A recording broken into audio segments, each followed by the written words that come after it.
Good day, this is Leadership TV News. I am Nefisat Abdurrahman. The Nigerian Police Force has said that the enforcement of the vehicle tinted glass permit has been suspended following a court order halting the exercise. FCT Police Command spokesperson SP Josephine Ade, who stated this during an interview on AIT on Wednesday, noted that the decision came after the police officially received the court order. She explained that the directive to suspend enforcement would remain in place pending the outcome of the ongoing legal process.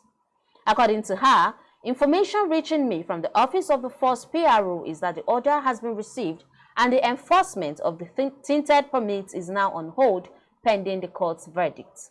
She also stated that the policy was introduced for security reasons as some criminal activities had been carried out using vehicles with darkened windows. The FCT police spokesperson also dismissed claims that the policy was designed for financial gain, noting that all payments related to tinted permits are made directly into the federal government's treasury single account and not the police. Justice James Omotosho of the Abuja Division of Federal High Court has fixed further trial of the Biafra agitator Mazi Nnamdi Kanu on alleged terrorism charges to October 16. The court on Wednesday adjourned the case to October 16 following the inability of the Nigerian Medical Association (NMA) to conclude its assessment of Kanu's health status and present its report before the court. Justice Omotosho had at the last adjourned date ordered the NMA president to constitute a board of medical experts to carry out investigations on the alleged deteriorating health condition of the defendant. The essence of the medical examination was, among others, to know whether the medical facility at the Department of the State Service (DSS) headquarters can cater for Kanu or be moved to the National Hospital as requested by the defendant. The report is also to determine whether Kanu is fit to stand for the continuation of his trial. However, at Wednesday's proceedings, the DSS lawyer, Mr. Suraj Saad, informed Justice Omotosho that the medical board had contacted them that the report was not ready for presentation as directed by the court. The senior lawyer therefore applied for a week adjournment to enable the NMA medical board to conclude its investigation.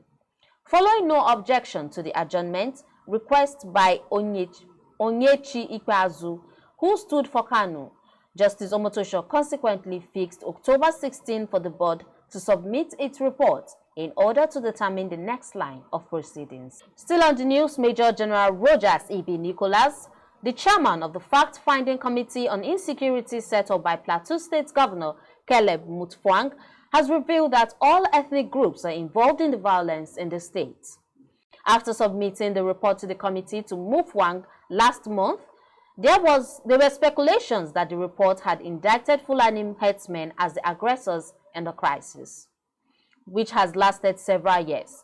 In an interview with the Sun newspaper, Nicholas, a former commander of Operation Safe Haven, revealed that the report did not specifically say that Fulani herdsmen were the only ones responsible for the violence and killings in the state.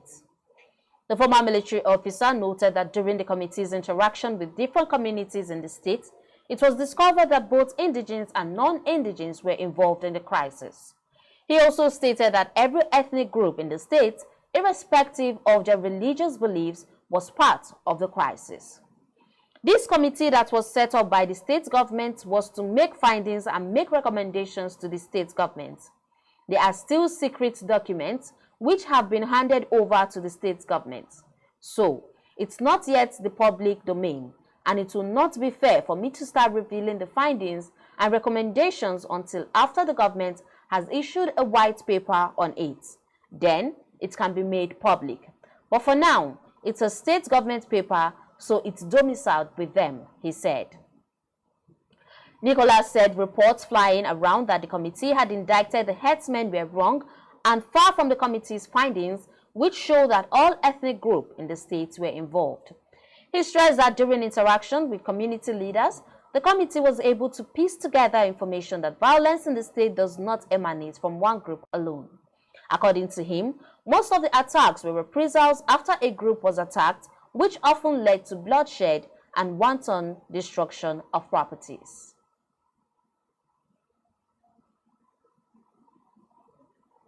Nigeria's economy recorded a 3.9% growth in the first half of 2025, reflecting the positive impact of the ongoing fiscal and monetary reforms, according to the Nigerian Development Update released on Wednesday by the World Bank. The multilateral institution, however, cautioned that the gains from the reforms of the Tinubu administration were yet to translate into significant improvements in living standards for millions of Nigerians still grappling with poverty, food security, and high inflation. The report that was released on Wednesday, titled From Policy to People, Bringing the Reform Gains Home, commended the Nigerian government for taking bold measures to stabilize the economy through exchange rate unification, fuel subsidy removal, and tighter monetary policies. It, however, emphasized the urgent need to shift focus from macroeconomic stabilization to improving household welfare and social outcomes. According to the NDU, the 3.9% growth in the first half of 2025 represented a rise from 3.5% recorded in the same period of 2024.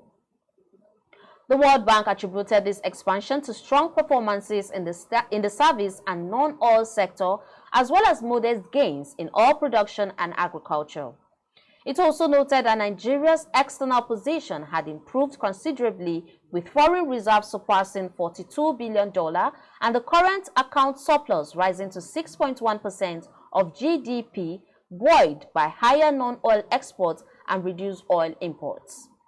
On the fiscal front, the World Bank reported that the federal deficit was projected to remain steady at 2.6% of GDP in 2025, despite lower oil prices. More notably, public debt is forecast to decline for the first time in over a decade from 42.9% to 39.8% of GDP, reflecting improved fiscal discipline and revenue mobilization efforts. While acknowledging these achievements, the bank expressed concerns that macroeconomic improvements have not translated into better welfare outcomes for the average Nigerian. The report observed that many households continue to face severe hardship due to persistent food inflation and limited income growth. And that's it on Leadership TV News. For more of our news stories, you can log on to our website on www.leadership.ng. I am Nefisat Abdurrahman. Many thanks for watching. Thank you for watching. For sponsorship and advert placements, please contact 08036886158. Last Word Leadership Podcast Studio. You have the last word.